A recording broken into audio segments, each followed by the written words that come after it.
Bismillahirrahmanirrahim. Assalamualaikum warahmatullahi wabarakatuh. Alhamdulillahirabbil alamin. Wa bihi nasta'in ala umuri dunya waddin. Wassalatu wassalamu ala asyrafil khalqi ajma'in, nabiyyina Muhammadin wa ala alihi wa ashabihi ajma'in. Bapak-bapak, para hadirin jamaah yang dirahmati Allah, puji syukur kita panjatkan kehadirat Allah. Pada malam hari ini kita dapat bertemu kembali dalam pengajian rutin kita. Semoga pertemuan ini mendapatkan berkah dan dinaungi oleh rahmat Allah Subhanahu wa taala. Selawat beriringkan salam tak lupa kita aturkan pada junjungan kita Nabi Muhammad sallallahu alaihi wasallam. Mudah-mudahan dengan senantiasa berpegang pada sunnahnya, kita masuk dalam pengikut baginda yang beruntung, bahagia di dunia dan bahagia di akhirat kelak. Pada pembahasan kita yang terakhir, kita sudah membahas mengenai tanda-tanda kecil kiamat, di mana sempat saya singgung dalam mendata dan menyebutkan tanda-tanda kecil ini sendiri. Jumlahnya tak ada yang tahu pasti kecuali Allah. Apalagi kalau kita bandingkan hadis-hadis yang kita lihat dengan realita yang sedang kita hadapi, mana yang betul sudah terjadi dan mana yang memungkinkan itu mungkin yang dimaksud oleh Rasul. Itu juga Rasulullah dan Allah yang paling tahu apa yang dimaksud dalam hadis tadi. Hanya saja, kenapa penting bagi kita untuk tahu tanda kiamat?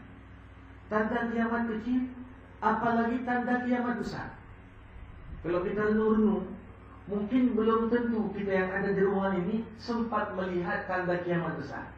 Belum tentu, karena kita tak tahu kapan. Tetapi yang paling penting adalah selama Rasulullah SAW menyampaikan itu kepada umatnya, maka kita yakini, mengerti dan memahami tanda tersebut. Kalaupun kemudian kita dipanggil Allah belum sempat lihat, itu lebih baik daripada tak mengulasnya sama sekali. Sadar dan paham apa yang akan kita hadapi menjelang datangnya hari kiamat, itu jauh lebih baik daripada kita menjalani kehidupan tanpa tahu apa-apa. Rasulullah pernah berkata dalam sebuah hadis, "Aqyasun nas aktsaruhum lil akhirati isti'dada." Orang yang paling cerdas di antara manusia adalah mereka yang paling banyak persiapannya untuk berangkat ke akhirat. Jadi minimal tahu kita apa yang akan kita hadapi. Ini tanda kita orang cerdas daripada orang tak buat persiapan apa-apa. Sebagaimana yang sempat saya sebutkan sebelumnya, cerita mengenai tanda kecil kiamat maupun tanda besar kiamat yang jadi topik kita malam hari ini sama sekali tak bisa kita jadikan semata-mata akal dan logika manusia sebagai sumber. Kenapa? Yang namanya manusia tak ada satupun orang tercerdas pernah lihat kiamat. Jadi sama-sama semuanya masing-masing merabai. Maka dari itu satu-satunya sumber informasi kita tentang tanda kiamat besar hanyalah bersumber dari ayat Quran dan hadis-hadis. Itu pun hanya terbatas pada hadis-hadis yang sahih, hadis yang benar. Itu yang boleh kita jadikan pegangan. Maka pada kesempatan kali ini, tanda kiamat besar, kalau dilihat dari banyaknya hadis yang ada, ini ada ulama menyebut sampai 10 tanda, ada yang menyebut sampai 12 tanda. Tetapi dalam konteks yang saya kaji dan hadis-hadis yang bisa dipertanggungjawabkan keabsahannya, maka yang disepakati para ulama terkait dengan tanda-tanda kiamat besar bisa disimpulkan pada 6 poin. Jadi 6 poin ini bisa kita gambarkan nanti kronologisnya, rentetannya. Kenapa? Disebutkan dalam sebuah hadis riwayat Imam Muslim, apabila satu ciri tanda kiamat besar sudah muncul, maka rentetan peristiwa lain akan terjadi dengan begitu cepat. Rasulullah memperumpamakan seperti kalau orang punya kalung dari untayan mutiara, sempat benangnya putus, apa yang terjadi? Putus keluar satu persatu mutiara dari ikatan yang ada, tanpa bisa kita prediksi mana yang duluan putus, mana yang duluan jatuh. Begitu juga lah. Begitu satu peristiwa datang, maka peristiwa lain akan terus berentet muncul hingga pada akhirnya peristiwa kiamat terbesar ini muncul di tengah-tengah kita semua.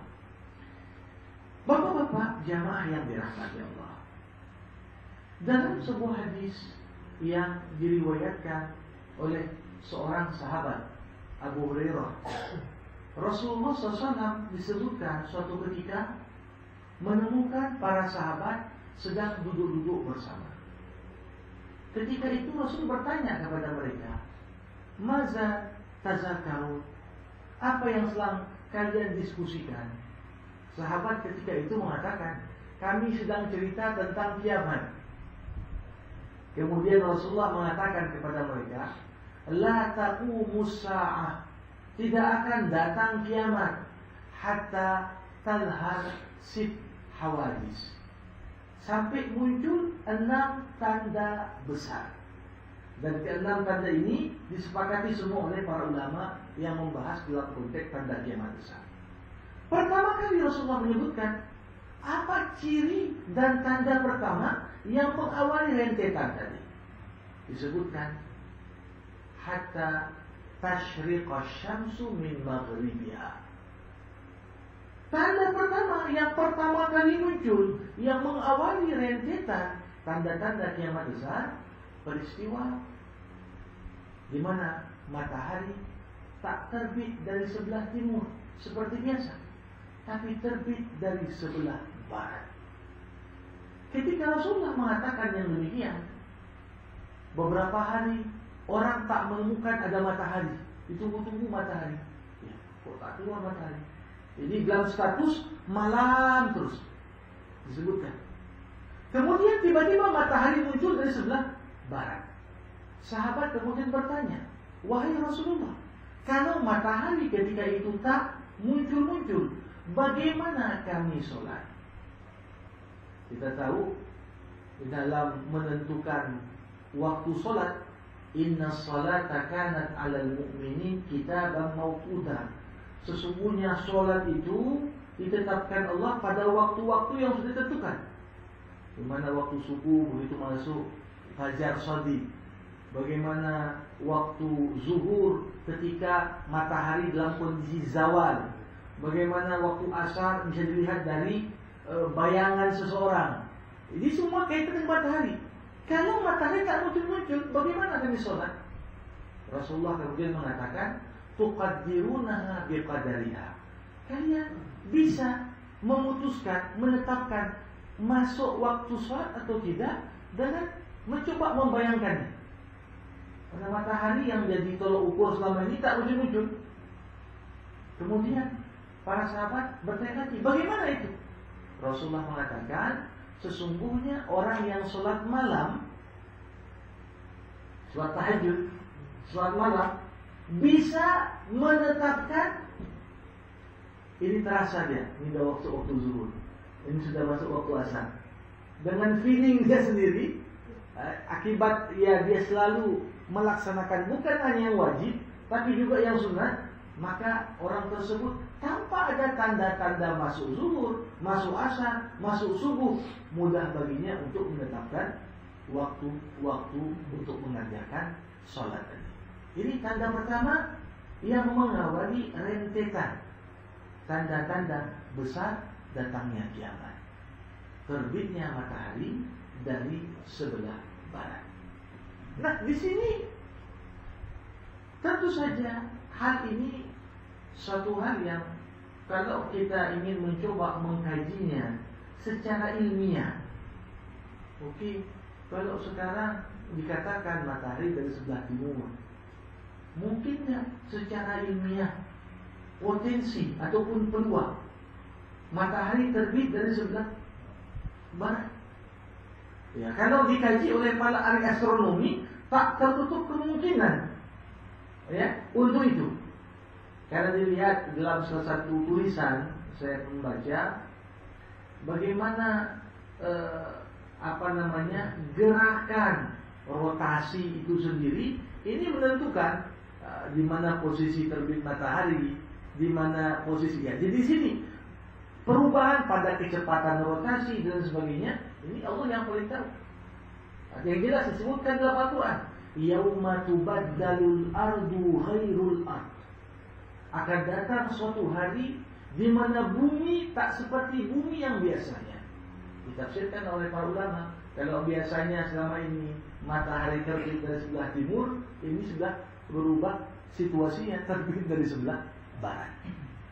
Nah, yang menarik disebutkan dalam hadis yang sama, di saat manusia melihat matahari terbit di sebelah barat, semua manusia menyatakan beriman kepada Allah. Nah, tahu, ini bisa dirasakan, ini sudah perubahan besar yang tak biasa. Semua orang mengatakan kami beriman. Tapi disitu disebutkan dalam hadis, yauma la yanfa'u imanun man lam takun amanat min qabl. Pada hari itu, walaupun semua orang menyatakan beriman kepada Allah, namun tak bermanfaat kecuali iman orang yang sebelumnya sudah beriman.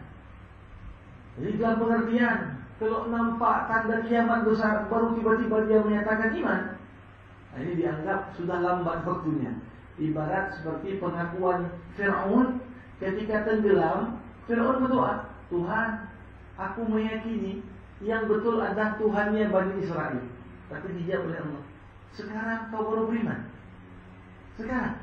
Nah, begitu juga lah gambaran bagaimana manusia yang mungkin secara umum orang ateis, orang musyrik, orang pagan, orang apapun segala bentuk yang tak masuk golongan orang yang beriman, ketika melihat tanda kiamat besar, matahari terbit dari sebelah barat, rata-rata semuanya menyatakan keimanan, tetapi keimanan itu tidaklah bermanfaat sedikitpun kecuali bagi mereka yang memang sebelumnya sudah beriman. Nah, setelah kejadian ini, Rasulullah SAW menggambarkan kepada kita rentetan peristiwa kedua, di mana antara peristiwa pertama dengan peristiwa kedua waktunya sangat berdekatan. Di antara tanda kiamat besar kedua disebutkan tatkala itu akan muncul asap besar menyelimuti langit. Dan ini termasuk di antara tanda kiamat yang bukan hanya disebutkan dalam hadis, tetapi langsung disebutkan dalam Al-Quran. Yauma ta'tis sama bidukhanin mubin. Pada hari di mana datang asap yang begitu menggebu, yang dilihat oleh semua orang di langit. Jadi ketika itu apa yang terjadi? Disebutkan bahwasanya orang yang beriman dalam konteks yang demikian merasakan sakit kepala seperti orang yang sedang terkena flu. Disebutkan dalam hadis. Di sisi lain, orang-orang kafir merasakan dari asap tersebut siksa yang begitu berat. Siksa yang begitu berat. Jadi di sini bagaimana tanda pertama membuat orang mengaku semua beriman direntetkan dengan peristiwa kedua, di mana secara tidak langsung sudah bisa terlihat mana yang betul-betul beriman. Dia merasakan asap ini begitu luar biasa. Efeknya bagi yang beriman seperti orang pening karena pilek dan flu, sedangkan bagi orang kafir disebutkan terasa seperti siksaan yang berat, asap tadi. Nah, maka kita lihat, kalau dilihat dari ciri-ciri tadi, ketika orang dikait-kaitkan pula asap Riau dan Kalimantan, Ini tanda kiamat besar. Ini tak bisa kita pastikan. Namun yang jelas, kalau dikatakan di antara tanda kiamat ada asap, ya. Yang jelas asap tadi bukan hanya menyelimuti daerah tanpa menyelimuti daerah yang lain. Ini Rasulullah menyatakan dalam konteks umum. Berarti dalam konteks yang demikian, bumi secara keseluruhan diliputi oleh asap yang tebal, asap yang dahsyat. Sampai kita melihat di antara salah satu surat dalam Al-Quran, Allah menamakan salah satu surat dengan surat Ad-Dukhan. Dukhan yang artinya asap tebal. Nah, ini juga mengisyaratkan tentang peristiwa kedua yang besar, menandakan tanda kiamat besar. Setelah matahari terbit dari sebelah barat, langsunglah rentet datang peristiwa tadi awal. Yang ketiga, setelah itu disebutkan juga tak lama berselang setelahnya. Ini peristiwa yang datang kalau muncul satu, peristiwa kedua, ketiga, waktunya sangat sulit untuk bisa dikatakan dekat atau jauh. Tapi yang jelas Rasulullah menggambarkan seperti kalau mutiara yang putus benangnya, di mana biji mutiara tadi jatuh satu persatu dengan begitu cepat. Dikatakan yang ketiga, keluarnya satu binatang melata yang tak dikenal, tetapi dapat berkomunikasi dengan manusia. Ketika dia berjumpa dengan orang yang beriman, maka bertambahlah cahaya pada orang yang beriman tersebut. Dan ketika dia jumpa dengan orang yang kafir sebelumnya, bertambahlah gejolak dalam hati orang tersebut. Dan ketika dia menyapa manusia, dia tak memanggil manusia dengan nama masing-masing. Manusia ketika itu hanya dipanggil dua-dua panggilan, wahai mukmin dan wahai kafir. Disebutkan dalam salah satu surat, Dabbatul ardi tukallimun nas. Jadi termasuk ciri ini bukan hanya disebutkan dalam hadis, tapi disebutkan juga dalam Al-Quran. Akan keluar satu hewan melata. Kalau dikatakan hewan melata, bentuknya bagaimana? Dalam sebuah riwayat yang cukup menarik, di zaman Rasulullah SAW dulu, diperkirakan itu pada tahun ke-6 Hijrah. Dulu ada seorang sahabat Nabi bernama Tamim Ad-Dari. Tamim Ad-Dari ini profesinya sehari-hari nelayan. Sebelum dia masuk Islam, Tamim Ad-Dari ini dia termasuk orang Arab yang sempat masuk Kristen. Jadi diceritakan oleh Tamim Ad-Dari, ketika dia masuk Islam, Rasulullah pada suatu hari, aku bersama 30 orang melakukan perjalanan di laut. Ini hadis ini juga disebutkan dalam kitab Sunan Abu Dawud. Ketika itu, selama sebulan, akibat ombak yang begitu kuat, kami terombang-ambing di tengah lautan, hingga setelah 30 hari kami terdampar di sebuah pulau. Ketika itu 30 orang tadi, termasuk Tamim Ad-Dari, mulailah mencari makanan yang ada di pulau itu. Ditemukan, mereka menemukan satu hewan yang cukup aneh. Hewan yang dipenuhi oleh bulu, dan disebutkan oleh Tamim Ad-Dari, kami tak tahu mana kepalanya dan mana buntutnya, karena semua anggota tubuhnya itu oleh bulu. Ketika itu hewan tersebut berkata, dari mana kalian? Dengan bahasa manusia. Kami dari Jazirah Arab. Silakan kalian pergi menuju arah gua. Pergilah mereka dengan penuh ketakutan, karena tak pernah lihat makhluk macam itu. Disebutkan, digambarkan hewan melata seperti ular, ya, tetapi badannya semua penuh bulu sehingga tak tahu mana kepalanya, mana ujungnya. Pergilah mereka mendekati gua. Ditemukan di sana satu makhluk yang tak kalah aneh, bentuknya manusia, diikat dengan rantai. Diceritakan oleh Tamim kepada Rasulullah. Lantas yang dirantai tadi bertanya pada mereka, dari mana kalian? Kami dari Jazirah Arab. Apakah danau Tobariyah masih berair? Dijawab oleh mereka, masih. Apakah mata air ada di Arab Saudi sekarang masih mengairi kebun-kebun? Masih. Ditanya lagi, apakah Rasul yang diutus di tengah bangsa yang buta huruf sudah datang? Mereka mendengar, ya sudah. Kemudian makhluk tadi mengatakan, akulah Dajjal. Akulah Dajjal. Suatu ketika aku akan datang pada kalian. Ketika itu dengan penuh ketakutan, 30 orang tadi meninggalkan pulau itu, saudara, pergi lagi. Pergi lagi. Ketika itu, ini kejadian sebelum Tamim Ad-Dari masuk Islam.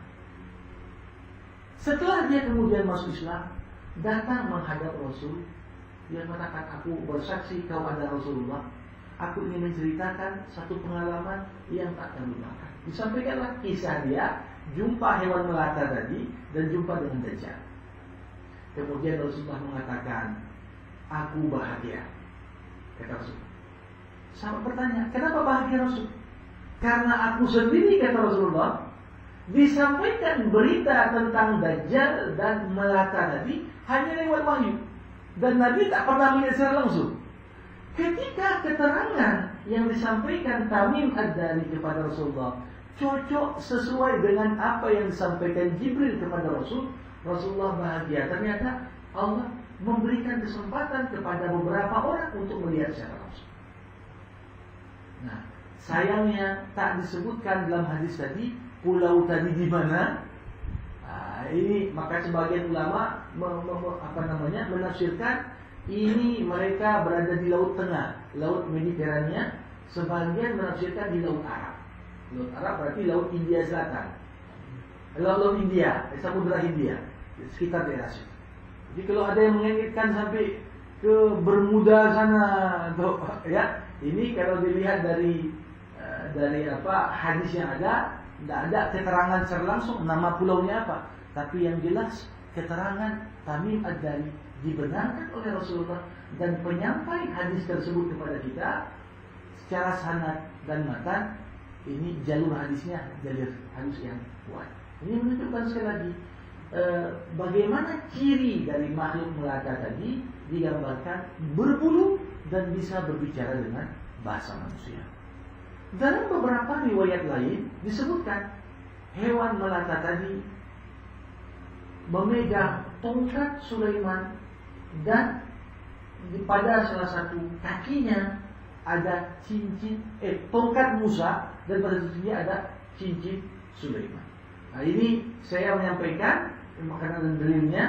Terlepas ini bagaimana bentuknya sudah kita bayangkan, tapi inilah keterangan wahyu yang ada. Nah, jadi di sini kita wajib mengimani gimana bentuknya. Allah a'lam. Kalau tanya saya pun tak bisa jawab juga, karena saya hanya membaca hadis dan mencoba untuk membaca tafsiran tentang ciri yang ketiga ini. Kemudian setelah masalah ini disebutkanlah tanda yang keempat yang disepakati oleh para ulama muncul. Inilah yang disebut munculnya Masih Ad-Dajjal.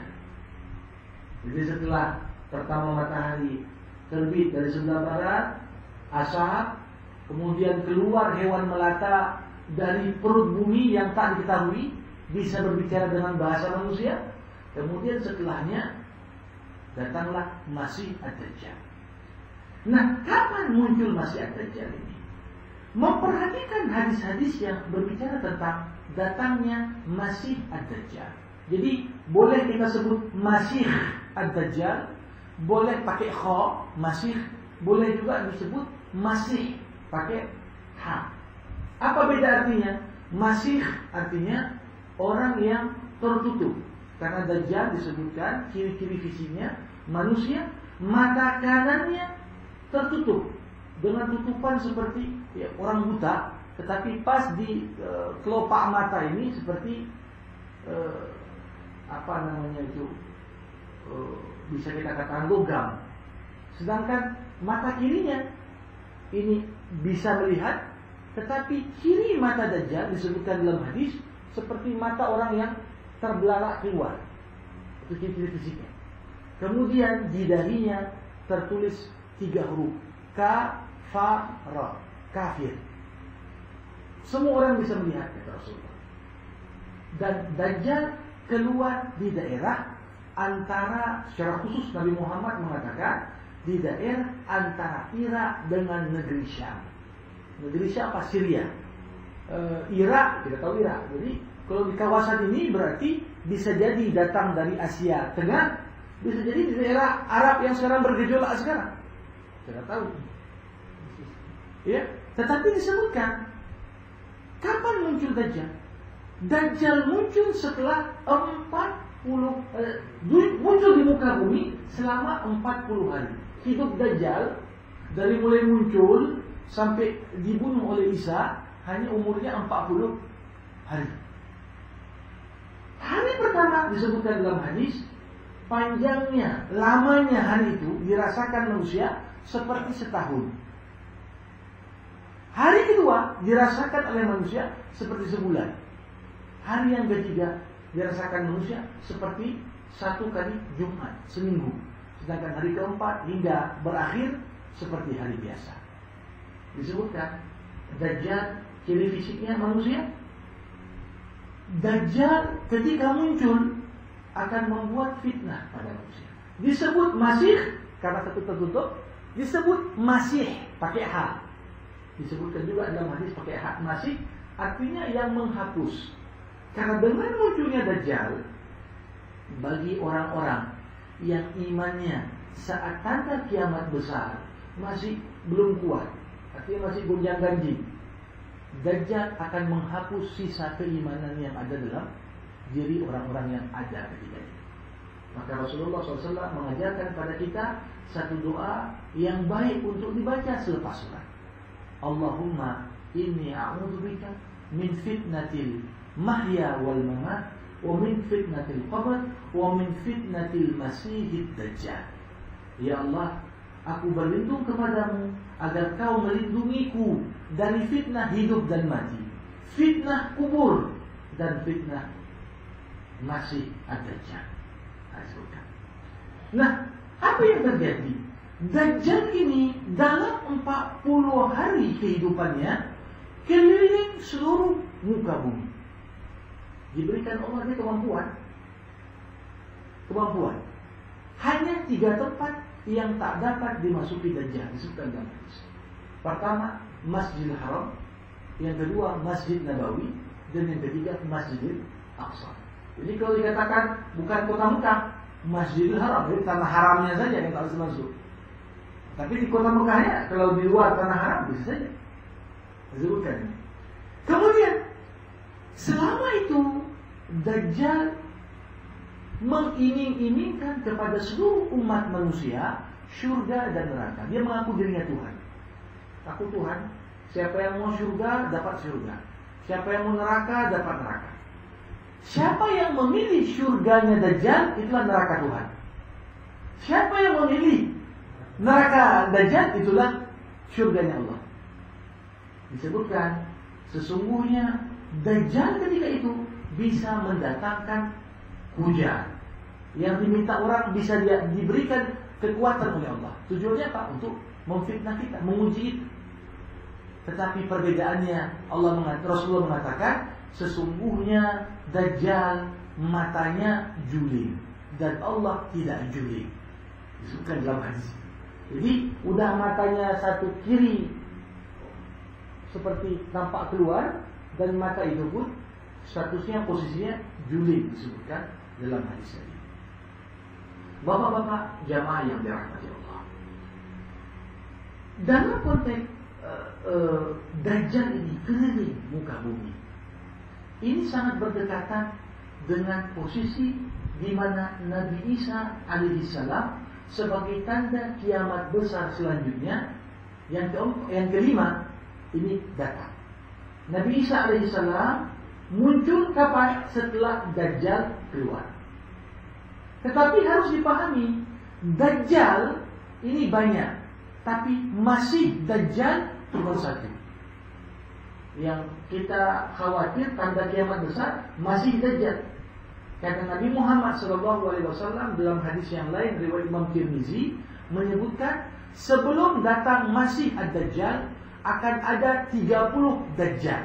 Dajjal dalam bahasa Arabnya penipu, ngaku Nabi, ngaku Tuhan, ngaku apa. Ini dari mulai masa Nabi saja. Ketika Nabi Muhammad masih hidup, udah ada 3 orang ngaku Nabi. Nabi Muhammad gimana pula 1400 tahun setelah Nabi wafat? Disebutkan Nabi 30 orang mengaku Nabi, dan skopnya bukan lokal. Kalau kita di sini kan banyak yang lokal. Nah, misalnya Musodik, Lia Eden atau apa. Ini skopnya dunia. 30 Nabi palsu. Kalau dilihat macam Mirza Ghulam Ahmad, Ahmadiyah, Qadian, ini kan mengaku udah skop internasional. Bahaiyah mengaku Tuhan, Druzia. Jadi kalau dihitung sudah banyak. Nah, jadi apakah pas 30?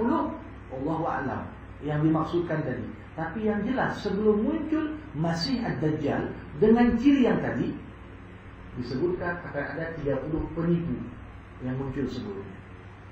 Nah, apa yang menarik dari Masih ad-Dajjal? Disebutkan Masih ad-Dajjal bersamanya pasukan berjumlah 70.000 dari Yahudi Isfahan. Isfahan itu di mana? Kalau kita lihat di peta sekarang, kota Isfahan itu di Iran. Jadi Nabi secara khusus menyebutkan Yahudi Isfahan. Disebutkan dalam hadis. Jadi 70.000 pasukan Dajjal ini dari Yahudi Isfahan. Nah, setelah turun Isa, ketika itu Allah juga menurunkan Isa Al-Masih, Isa alaihissalam. Jadi makanya kalau kita lihat Isa statusnya sekarang dalam pandangan Ahlussunnah wal Jamaah belum mati. Maka disebutkan di surah Al-Imran, wa ma qataluhu wa ma salabuhu walakin syubbiha lahum. Isa itu belum dibunuh, Isa belum disalib, tetapi orang lain yang korbannya itulah yang wajahnya diserupakan dengan Isa. Tetapi Isa diangkat Allah ke langit, bal rafa'ahu ila sama. Jadi Isa kalau ditanya masih hidup. Jadi kalau tanya umur manusia yang paling panjang siapa? Isa itu. Tetapi Isa diangkat ke langit umur 33 tahun dan turun nanti di akhir zaman dalam umur 33 tahun.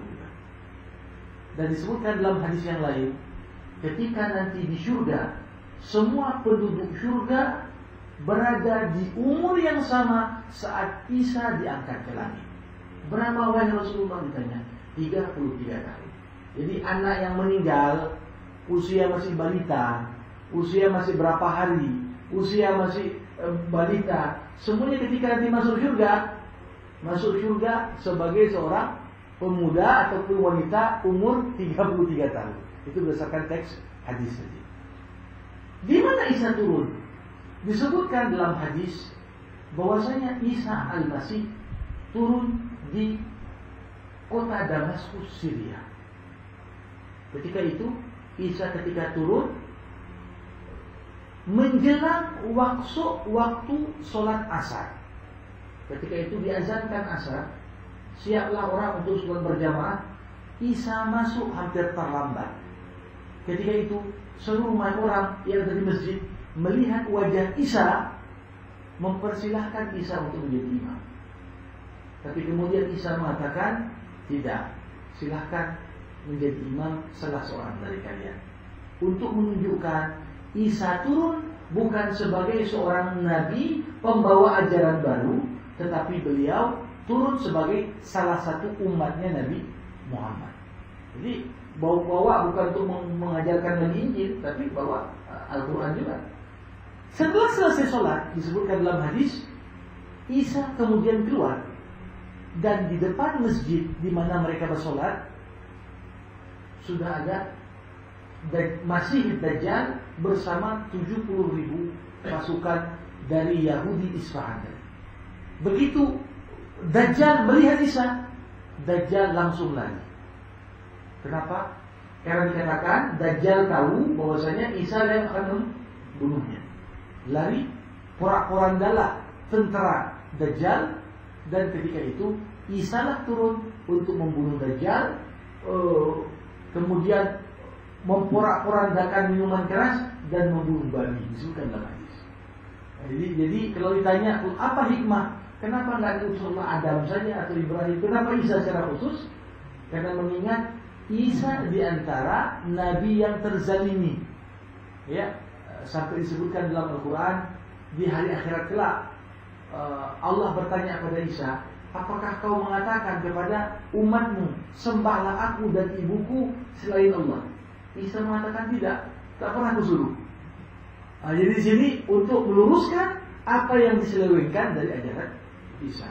Jadi turunnya Isa disepakati ulama sebagai tanda kiamat Isa. Jadi setelah dibunuh Isa, hari ke-40 dari mulai munculnya Dajjal, habislah Dajjal.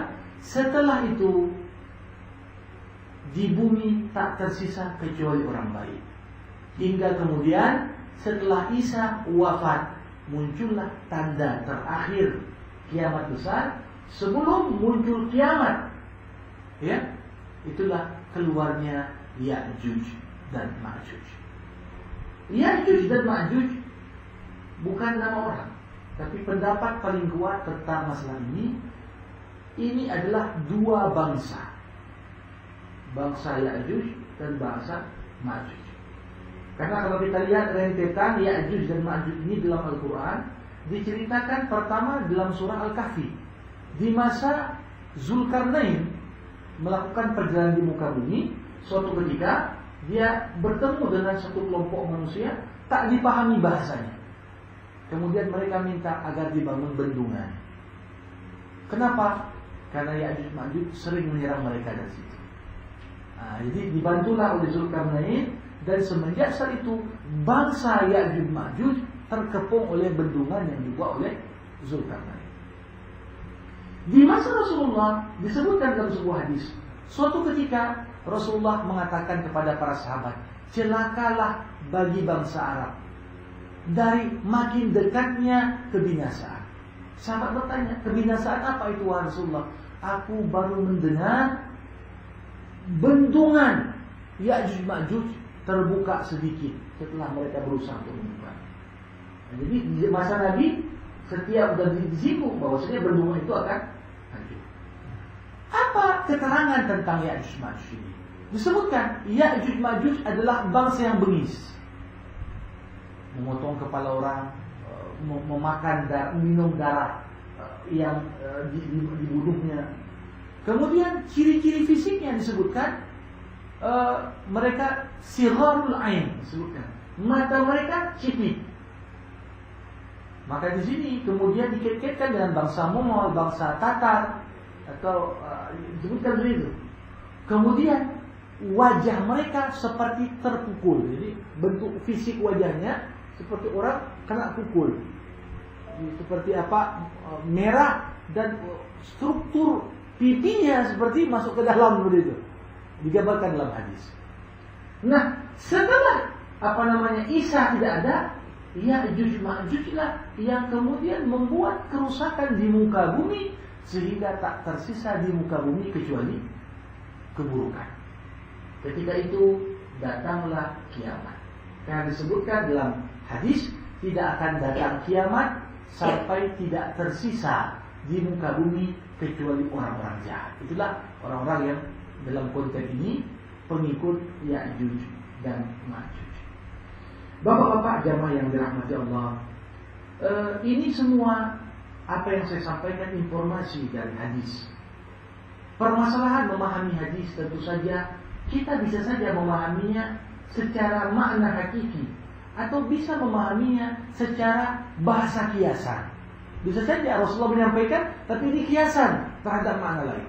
Tetapi kaidah dalam Islam, kalau kita baca ayat, baca hadis, pahamilah makna hadis itu dalam artinya yang hakiki selama masih memungkinkan. Dan jangan tafsirkan dia dengan makna metaforis. Kalau kita artikan dengan makna metafora, lambat laun akhirnya apa? Keterangan-keterangan tadi bisa saja keluar dari konteksnya. Nah, jadi apa yang disampaikan bukan sekedar nakut-nakuti, ya, bukan, karena ini bagian dari persiapan kita. Kita tahu hidup di dunia sementara untuk menghadapi hari yang besar ini. Inilah keterangan yang disampaikan Rasulullah. Saya kira saya cukupkan, sudah berlebih hari ini. Saya berikan kesempatan kepada yang mau bertanya di sisa waktu. Baik, kita cukupkan sampai di sini. Saya kira kita tutup dengan doa. Alhamdulillahirabbil alamin, wassalatu wassalamu ala asyrafil anbiya wal mursalin wa ala alihi wa ashabihi ajma'in. Allahumma zidna ilma warzuqna fahma wa amalan salihan. Allahumma arinal haqqa haqqa warzuqna ittiba'ah wa arinal batila batila warzuqna ijtinabah. Allahumma ighfir lana dhunubana wa liwalidayna warhamhuma kama rabbayana shaghira. Rabbana atina fid dunya hasanah wa fil akhirati hasanah wa qina adzabannar walhamdulillahi rabbil alamin. Terima kasih. Wassalamualaikum warahmatullahi wabarakatuh. Waalaikumsalam warahmatullahi wabarakatuh.